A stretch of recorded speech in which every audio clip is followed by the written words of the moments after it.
अस्सलाम वालेकुम। मैं न्यूज़ बास्केट 24 से सलाम गजनफर।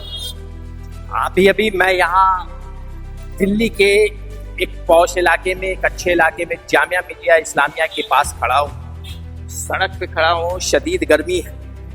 गर्मी की वजह से काफ़ी प्यास की भी तलब हो रही है।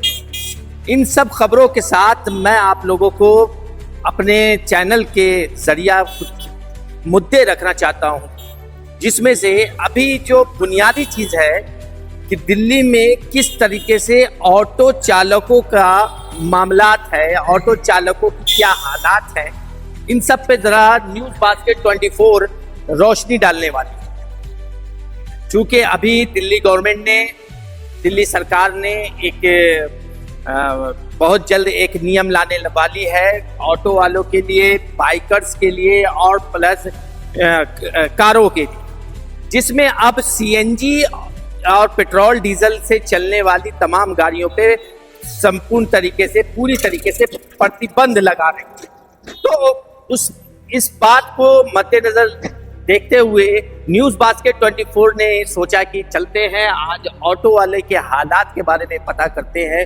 चूँकि ऑटो वाले जो ऑटो चालक है वो बहुत ही मध्यम वर्ग से, मीडियम क्लास से आते हैं। उन लोगों के साथ क्या परेशानियां होती हैं, पिछली सरकारों में उनको क्या परेशानियां हुई, क्या सहूलतें मिली, इस सरकार में अभी इस नियम के आने के बाद, इस कानून के आने के बाद क्या उन लोगों को कुछ राहत की सांस मिल पाएगी। तो इस मुद्दे को लेकर आज हम लोग सड़कों पे हैं और सड़क पे मैं ऑटो चालकों से कुछ बातें कराता हूं और कुछ लोगों की परेशानियों को भी मैं सुनाता हूं। तो चलते हैं न्यूज़ बास्केट 24 के कैमरामैन से मैं रिक्वेस्ट करता हूं कि चल करके थोड़ी सी एक डॉक्यूमेंट्री तैयार करते हैं और अपने दर्शकों को दिखाने की कोशिश करते हैं। तो चलिए।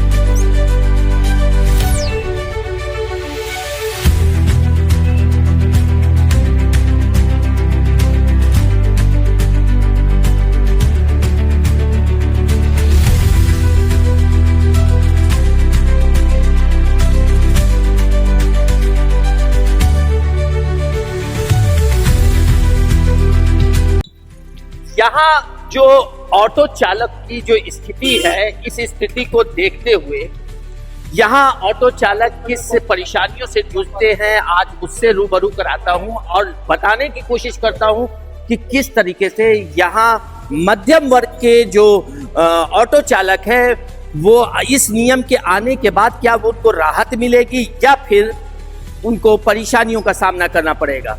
तो चलिए चलते हैं, कुछ ऑटो चालकों से मैं उनकी बातें सुनाने की कोशिश करता हूँ। नाम हुआ सर? मेरा राशिद नाम है। राशिद नाम है। कितने सालों से आप ऑटो चला रहे हैं? मैं 15 साल से ऑटो चला रहा हूँ। अच्छा, तो इस पूरे दिल्ली का तो पूरा नक्शा आपके जहन में और नजर में होगा। बिल्कुल। अच्छा, ये एक बात बताइए कि अभी आपको कुछ परेशानियों का सामना करना पड़ रहा है? बहुत परेशानियों का सामना करना पड़ रहा है। क्या क्या है? जो 15 साल पहले हम काम कर लिया करते थे वो आज भी नहीं कर पा रहे हैं हम काम। वो इसलिए नहीं कर पा रहे हैं कि सरकार कोई नए नए रूल निकाल देती है और जो फाइनेंसर हैं प्राइवेट वो इतनी महंगी गाड़ी देते हैं, हमें 12% पे गाड़ी देते हैं। हम 3-3, 4-4 लाख का फाइनेंस कराते हैं, 1-2 लाख रुपए पता नहीं कैसे इकट्ठे करा के हम ड्राइवर भाई हम गाड़ियाँ लेते हैं। अगर हमारी किस्तें टूटती हैं तो वो हमसे गाड़ियाँ छीन लेते हैं और कुछ पैसे भी जो हमने जमा करे होते हैं वो भी नहीं दे पाते। और दूसरी बात, अगर हम उस पर मेहनत भी करते हैं तो इन्होंने ओला, उबर और रैपिडो पे प्राइवेट व्हीकल इतने दे दिए हैं, 2 व्हीलर, कि हम उसमें कुछ भी नहीं कर पाते।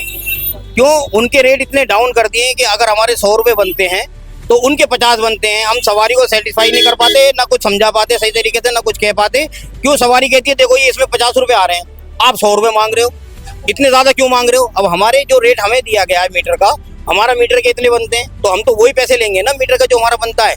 अब सवारी हमसे कहती है, हम उसको समझाते हैं, वो सवारी हमारे पास जाती नहीं, वो अपना ऊबर करती है या रैपिडो बुक करती है, बाइक पे बैठती है और चली जाती है। कल ये तो एक बेसिक परेशानियां हैं जो कि प्राइवेट गाड़ियों की वजह से इन लोगों को परेशानियों का सामना करना पड़ रहा है। लेकिन अभी और लोगों से बात करते हैं कि और भी क्या परेशानी है, ताकि यहाँ की जो सरकार है तो ये इनकी आवाज़ को सुने इनकी परेशानियों को सुने और इसका कुछ हल निकालने की कोशिश करें। तो चलते हैं और लोगों से मैं बात करता हूँ। अभी मेरे साथ अनस साहब हैं, ये काफ़ी दिनों से यहाँ पर ऑटो चला रहे हैं और काफ़ी तजुर्बा है, तो मैं इनसे भी कुछ बात करना चाहता हूँ। आपको किस तरह की परेशानी है? देखिए सर, परेशानी तो परेशानी है। मेरे को 20 साल हो गए हैं ऑटो चलाते हुए और मैं दिल्ली का ही बाशिंदा हूँ। और आप ये देखें, हर चीज़ पे कंपटीशन चल रहा है। आप ये बताइए, हमें सबने ही मारा, 5 साल से हमें मारते ही आ रहे हैं। बिल्कुल ओला उबेर चला दिए इन्होंने। अब सवारी आती है, सवारी कहती है कि भाई इतने बनते हैं, जबकि सवारी वो ओला उबेर वाला 8 बजे से 9 बजे तक, 5 बजे से 8 बजे तक जो भी है वो देता है पैसे। फिर जो है उसके रेट डाउन हो जाते हैं। सिर्फ 2-3 घंटे के लिए वो कंपटीशन में रहता है। उसके बाद फिर जो है उसकी घड़ी आती है। कहानी क्या है कि हर बंदा ये कहता है कि जी ओला उबेर में तो इतने लगते हैं। सर, हम तो मीटर से बिठाने को भी तैयार है, लेकिन मीटर से भी नहीं बैठती सवारी। अब ये बताइए, इतनी महंगी महंगी गाड़ियाँ हो गई है, क्या करें? अब सरकार ने तो हमारे पे थोप दिया है कि भाई CNG गाड़ियाँ बंद हो रही हैं, ऑटो बंद हो रही है। अब ये बताइए, गरीब आदमी क्या करेगा? गरीब आदमी अपनी ऑटो गिरवी रखता है सर, और जो है उसके घर में अगर उसकी बहन की शादी है ना, तो वो अपनी ऑटो गिरवी रख के पैसा लेता है। कोई हमारे घर पे पेड़ पे पैसे नहीं लगे हुए सर। अच्छा, अभी कुछ साल पहले जो मीटर का जो रेट था 25 रुपए से स्टार्ट होता था, अभी क्या रेट चल रहा है? देखिए सर, अब तो है 30 से डाउन है। लेकिन एक बात बताइए, मैं तो एक बात जानता हूँ कि जब CNG पे रेट बढ़ता है तो मीटर पे भी बढ़ना चाहिए। हमारा सबको दिखता है सर, लेकिन CNG पे जो रेट बढ़ता है उसको कोई नहीं देखता है। सब कहते हैं अरे तुम्हारा तो रेट बढ़ गया है, तुम्हारा तो 1 रुपया बढ़ता है सर। आप ये बताइए, 5 सालों के अंदर बढ़ता है, उसके अंदर हम क्या करेंगे सर? आप ये बताइए, हम धूप और गर्मी के अंदर रहते हैं सर। आप यकीन मानेंगे, यहाँ पे हम रुमाल बांध के चलते हैं ताकि हमारे सीने पे धूप ना आए। सर, ये हमारे हालात ऐसे हो चुके हैं, हाथ दुख जाते हैं, बहुत ज़्यादा तकलीफ में है। अब ये बताइए सर, 5 साल के लिए सरकारें आती हैं, अपना फैसला सुना के चली जाती हैं, गरीब आदमी पिस रहा है इसके अंदर। अब सारे ऑटो वाले टेंशन में, हजारों गाड़ियां जा रही हैं सर, हजारों गाड़ियां जा रही हैं एक साथ। ये देखिए आप, रेखा गुप्ता जी ने तो कह दिया कि भाई CNG बंद हो रही है। आप बताइए। हाँ, इस पर भी आएंगे, अभी इस सवाल पर भी आएंगे। ये बड़ा पेचीदा सवाल है। अभी दिल्ली सरकार ने जो नोटिफिकेशन जारी कर रखा है या कर रहा है कि आने वाले 15 अगस्त के बाद जो रजिस्ट्रेशन जो है वो इलेक्ट्रिक गाड़ियों की होगी, चाहे वो बाइक हो, चाहे वो कार हो, चाहे वो ऑटो हो। CNG पेट्रोल डीजल बिल्कुल प्रतिबंधित हो रहा है।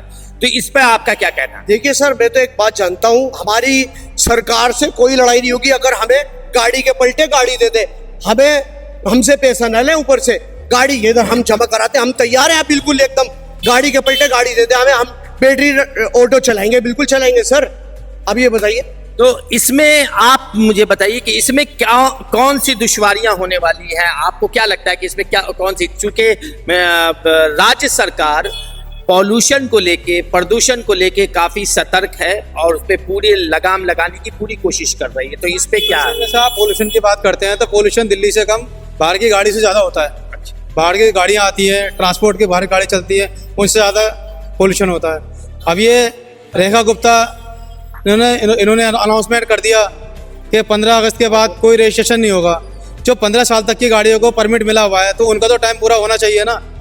अब उन्होंने मना कर दिया, हमारी गाड़ियों को भी 11वीं साल चल रही है। अब उन्होंने कहते 15 साल के बाद, जो 10 साल के बाद जो गाड़ी है वो चलेगी नहीं, तो हमारी गाड़ी कहाँ जाएगी?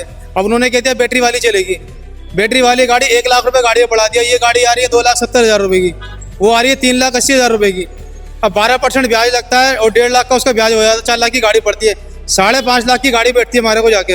यानी 3 साल तक के लिए हम उसके अंदर बन गए और 15,000 साढ़े 15,000 की जाएगी। फ्री फंड में गाड़ी के बदले गाड़ी तो मिलती है, लेकिन कितने की मिल रही है? 3,80,000 की। इसका चेक मिलता है 5-7 हज़ार रुपये का चेक बस। मुझे क्या फायदा होगा भाई इससे? क्यों, आपको कुछ क्यों नहीं फायदा होगा? पहली बात तो गाड़ी बंद हो जाएगी तो हम कमाएंगे काहे से? अभी कर्जा खत्म नहीं हुआ है, दूसरे कर्जे में फिर लाद देंगे ये हमारे को। एक टाइम शीलादीदी के टाइम में भी यही हुआ था कि गाड़ियों में किट लगवाओ, पेट्रोल वाली गाड़ी में किट लगवाया था, तो फिर हम कर्जे में आ गए। कुछ गाड़ियां चल पाई, कुछ ऐसी बिक गई। तो आज भी वही सिचुएशन आ रही है, वही स्थिति है कि मान लिया जाए हमने 5-6 लाख या 7 लाख की गाड़ी 7.5 लाख की गाड़ी ली है और अभी कर्जा ख़त्म नहीं हुआ है और दोबारा फिर हमें कर्जे में लाद देंगे तो हम कहाँ से कर्जा चुकाएंगे? बच्चों की शादी करें या अपने लिए करें या पढ़ाई करें। सही तो पढ़ाई क्या इसमें गुजारा नहीं होता आपका? तो कोई गुजारा नहीं, ओला ओवर चल गई है। हाँ, उससे कहाँ कमाई बैठे खड़े आपके साथ। ओला उबर के तो अपना एक अपना रेट है। सवारी वही आपका लेके अपना रेट है। सवारी तो वही लेके जा रहे हैं, सवारी तो वही लेके जा रहे हैं। ले जाती है, एक सवारी मोटरसाइकिल ले जाती है, 3 सवारी कार ले जाती है। हमारे पास क्या बचा? हमारे पास कोई सवारी ही नहीं है, हम तो खाली घूम रहे हैं। ऑटो चलाते हैं इसी जगह पे, तो क्या यहाँ सवारियाँ मिल जाती हैं? सवारी के साथ बहुत दिक्कत, जब से ये बाइक आई है, ओला ओवर आई है, बहुत दिक्कत है। काम भी नहीं, बिल्कुल भी। ऑटो में सवारी बैठ के राजी नहीं है। तो चूंकि आप तो जामिया के कैंपस के पास है, तो यहाँ तो सवारियाँ मिलती होंगी, स्टूडेंट वगैरह। ओला बुक कर लेते हैं, बाइक बुक कर रहे हैं, जब ऑनलाइन घर पे आ रही है तो कौन बुक करेगा? इसमें कोई आता नहीं।